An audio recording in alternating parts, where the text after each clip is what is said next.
Hello, everybody. Good day to you. Trust it's been a good start of the week. Certainly out Port Elizabeth.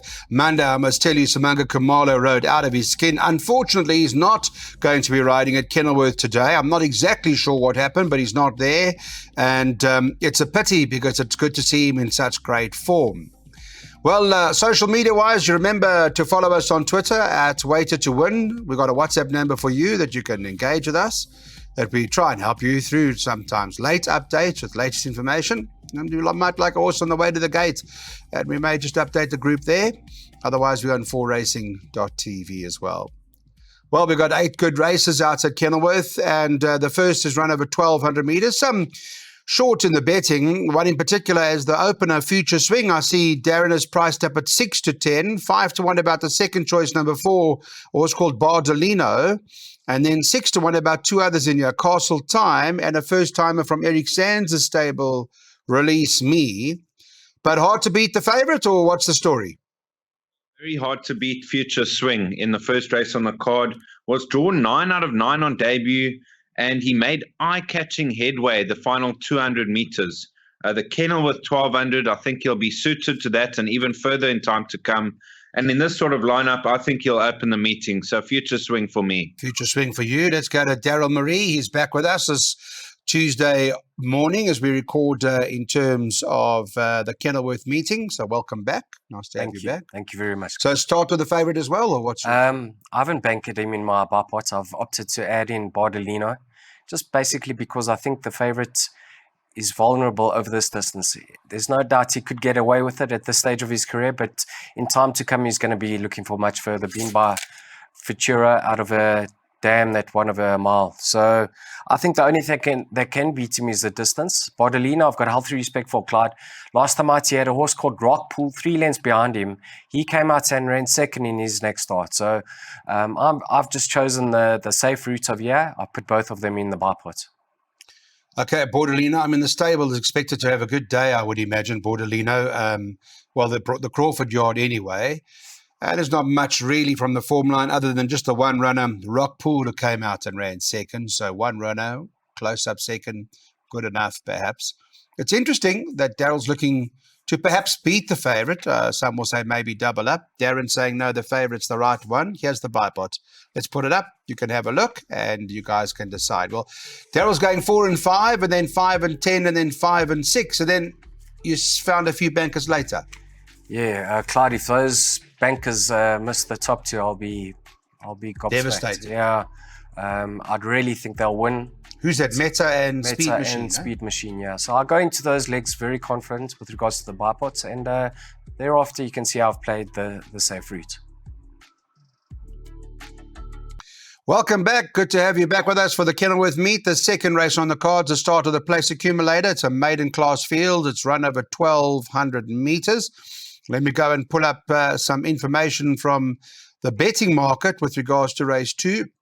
The Place Accumulator, the start of it anyway. I'm just going to go to the World Sports Betting website and get that for you very quickly. And they've got Gimme Lassie, who's favoured at 11 to 10 for Candice Bass-Robinson and Aldo Tamea, whom I must congratulate. Candice, if you're watching, well done, Candice. What an absolute outstanding season that you've had.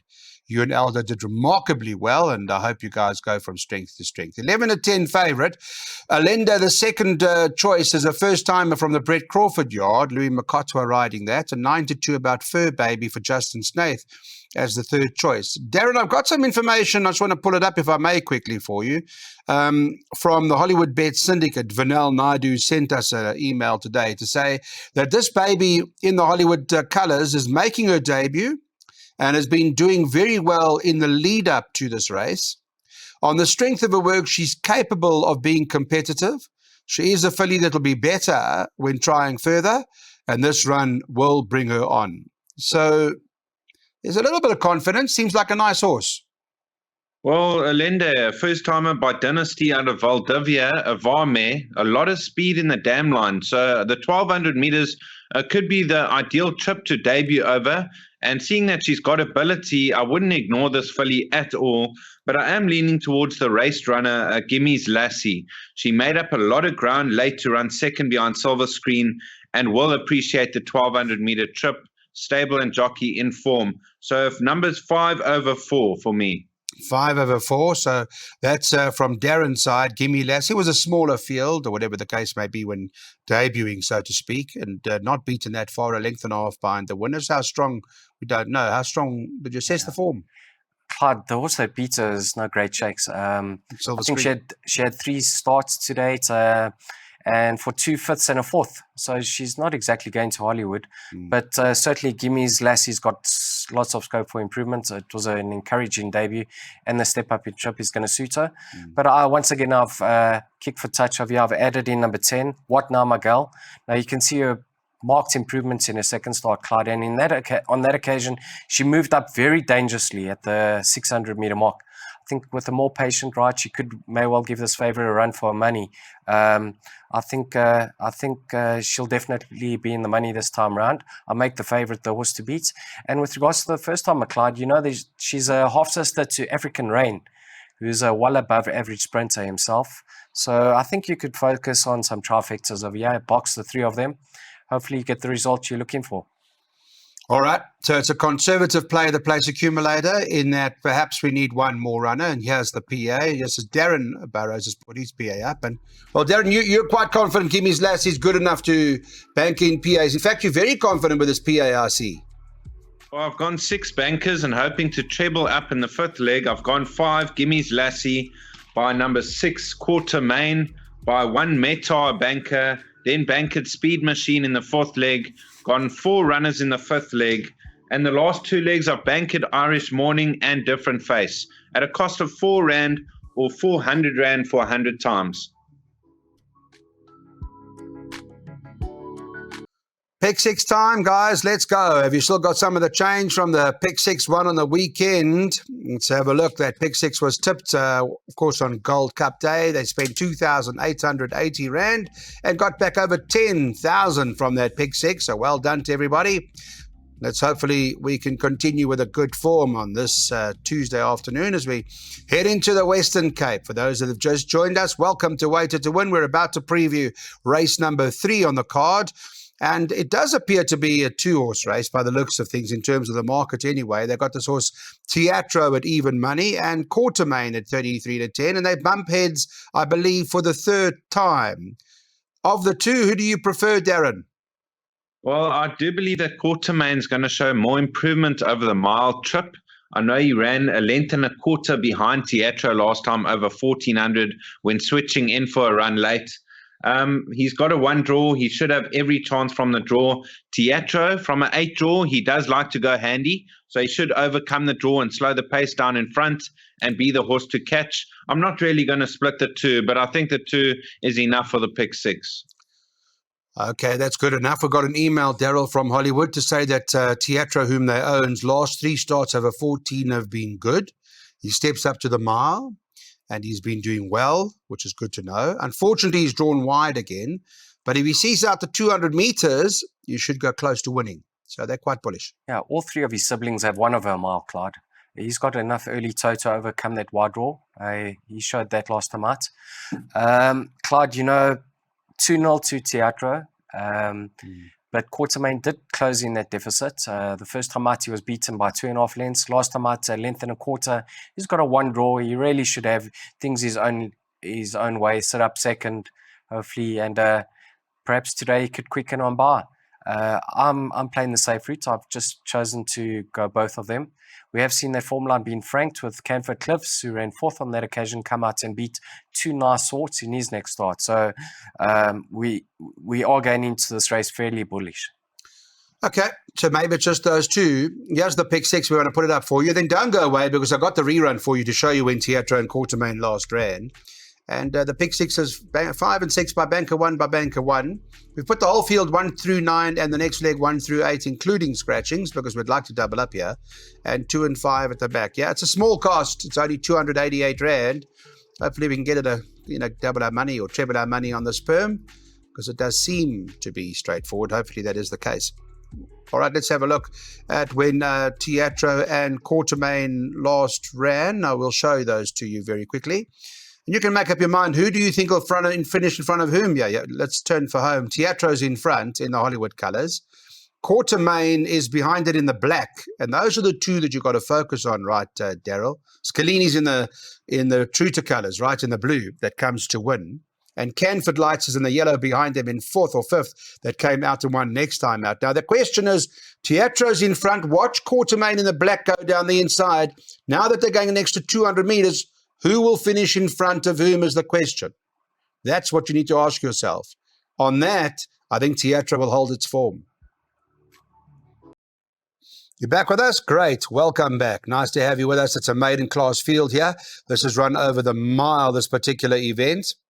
And the market's got Meta as favourite, 13 to 20 or thereabouts. Second choice is the Puller Runner at 4 to 1. That's number 2 on the card. And then 11 to 2 about the others. A question about Meta. Well, that I've been reading and hearing, because I've got something here from Hollywood that says she was very unlucky not to have won her last start course and distance. Her work has been very good. In strength of her last run, she's the horse to beat. What happened? Why was she unlucky, Darren? What happened?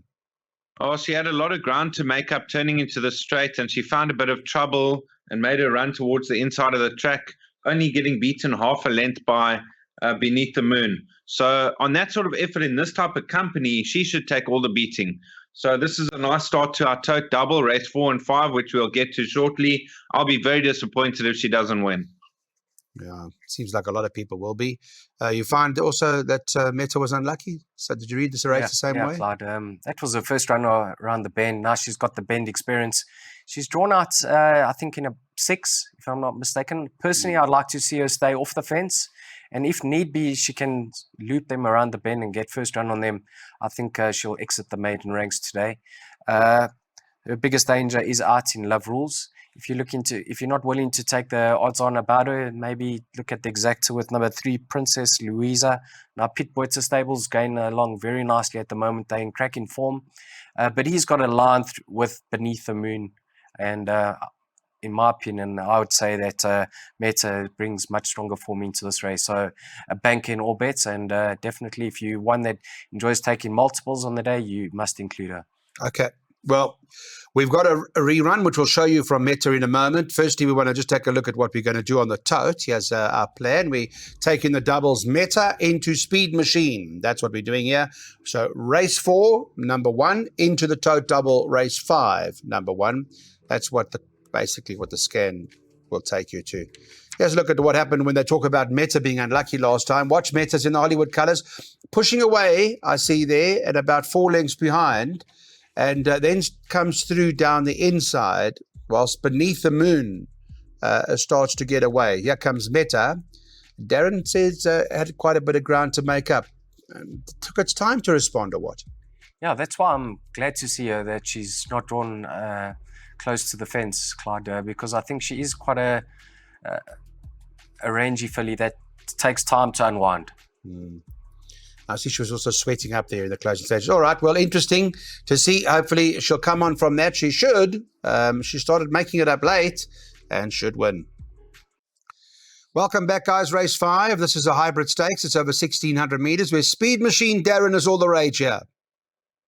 Very good horse on his day, Clyde. You know, he's the manner in which he won last time out. We did mention on the show, if the Speed Machine arrives, the right one, he'll blow them away. And that's exactly what he did.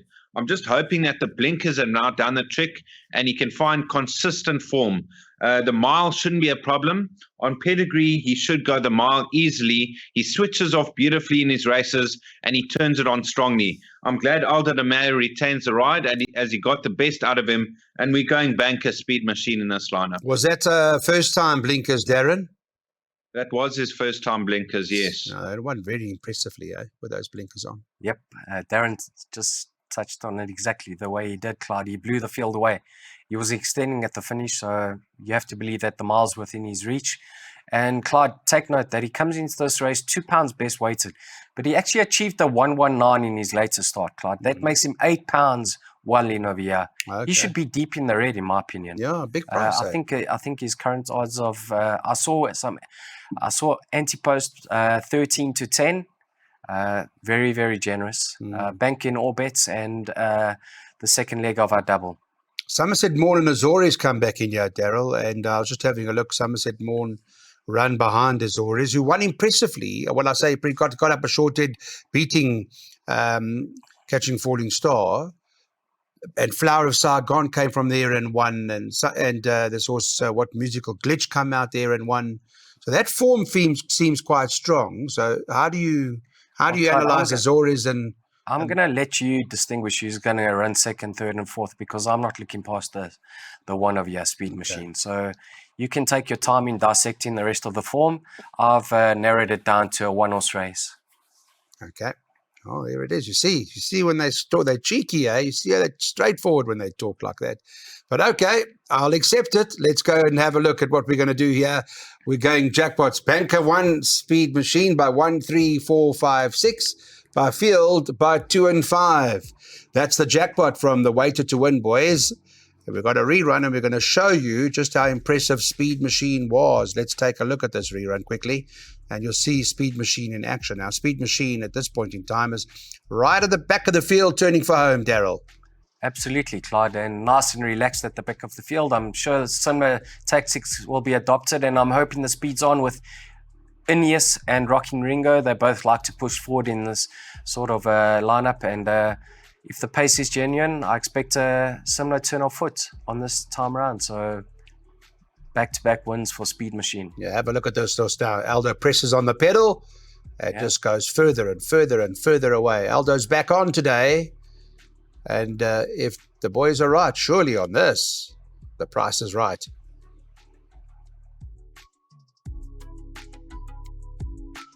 Race number 6. So can Greg Enyon get Love is a Rose home? JP van der Merwe is the guy who's in the saddle when we're recording this morning, currently 5-2. Second choice number 4, Rewrite the Stars at 28-10. And Zippy Over number 2's at 7-2. It's 11-2 and better about the others. Darren, what do we do? I know we've got field in our perms, but a lot of confidence for Love is a Rose. Yes, and that's why in the pick 6 we did put the field, including the scratching, because we do believe that Love is a Rose is going to be a hard horse to beat. She's coming on the right way. Her first start over a mile last time, she beat Beneath the Moon by 3 3/4 lengths, unextended, and we saw Beneath the Moon come out to frank the form again. From a good draw, I think she'll take all the beating. Over horses like Panzanella off her current rating, I think she'll rate the biggest danger as well as Rewrite the Stars. Okay, so yeah, you're right. Beneath the Moon come to win. They're waiting for Signora Victoria to run. The third horse hasn't run yet, but the form has been fairly solid. Yeah, Clyde, a lot of these fillies are in their places. Rewrite the Stars, Alfred's Girl. They're not going to Hollywood at this stage of their career. They're more or less with their correct mark. And yeah, you got a filly that's improving. Certainly has loved the step up in trip in Love is a Rose. She has always been bred for the extra. Now that she's gone the ground, she's showing what she's capable of. In her penultimate start, she ran behind that horse Tipsy Tarragon, who won very, very impressively on Sunday. And then Darren touched on her latest form line being franked. She appears to be ahead of the handicapper. So coming into a handicap, you have to be favouring her because one has to believe she's got a lot more to offer. She just needs a little bit of luck in running, and I think she could go back-to-back. And JP, all good? JP van der Merwe? Yeah, I mean, he's riding with confidence. He's booting on the winners. He actually came to find us in the first leg of the pick 6 on a Hollywood horse, La Vida or something like that. Yes. Yeah, so let's hope he can do us a turn this time around. All right, JP van der Merwe, away you go with Love is a Rose. This is what we're going to do then. We're taking the following trifecta. We're boxing 2, 4, 5, 6. That's our plan. You may want to even bank of the 5 with 2, 4, and 6 if you want to. It's up to you. But that's the plan. If you get it like that, 5 times for 120 Rand.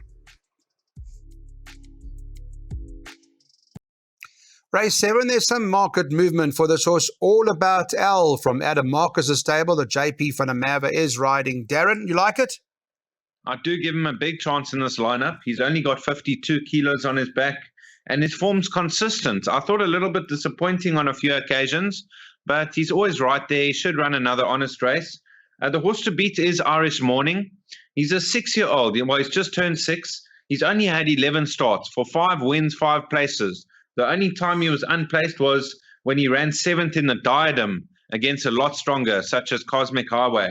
In this type of company, he'll rate a hard horse to beat over All About Al, and Captain Tatters can't be ignored. Captain Tatter's not out of it. Your take on it, Daryl? Yeah, I see it the same way as Darren does. I'm going to tip Irish Morning ahead of All About Al, but on paper, Clyde, All About Al has to be the one to beat. Go back to the Fire Alley run. He beat Irish Morning and he's bet off at the weights. But Irish Morning had excuses that day. He was coughing. And Irish Morning races extremely well fresh. I think a few runs back, you can go back in his form line. He was returning from a 6-month layoff. He came back and he won on that occasion. He's a Kenilworth straight specialist. So Irish Morning ahead of All About Al. Tell me about Captain Tatters quickly. What happened last time? Yeah, see distance. What's going on there? Yeah, I know he comes into this race best weighted. His penultimate start, he won in Fairview, if I'm not mistaken. I wouldn't be shocked to see him win, but he has to show that his last start wasn't quite him. He has to bounce back to some sort of form to be considered over here. Yeah. Okay. All right, yeah, we got some play for you on the tote. This is what we're going to do. Get your camera ready. We're going to take the swinger and we're going with both the 2 and the 5. That's the play here with Irish Morning and All About Al. So where do we go? Where do we get the money here? With Pacific Green, because that's the current favourite, and Always a Different Face is the other one that they're talking about. I've heard Different Face quite strong here. Darren, what do you think? Yes, that's my first choice. I thought a nice exacta bet, numbers 2 and 5. I thought it was a 2-horse race. A Different Face. Now, her rating dropped right down to a 77 in her last start, and she ran a very good second behind Sonic Burst. We saw Sonic Burst frank the form by running third in a feature race over the weekend. So on the strength of that form, Different Face could be the horse to beat over Pacific Green, who's done absolutely nothing wrong. Lightly raced 3-year-old, has to be considered in this lineup. Yeah, and Arctic Ice came out of the Sonic Burst form line and won straight away. So that's she won very impressively on Sunday. So Different Faces form line has certainly been franked. Like Darren touched on, I can't see anything barring these two that we've chosen to discuss, Clyde. I think a Different Face over Pacific Green. You can get stuck into those exactas and swingers. Now, Pacific Green obviously benefited from their time off.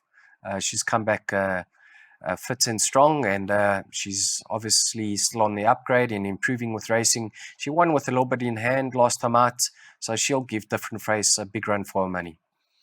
Okay, so is that the one to beat? They stay over the 1,000 meters. Pacific Green, Different Face, those are the two, or not? Let's have a look at what we're going to do on the tote. We believe it's a match race.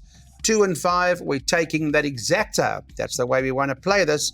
2 and 5. The market at this point in time not indicating too much, with Pacific Green top of the boards at 16-10, and Different Face, the last time we looked, was 7-2. I don't think that price is going to last too long.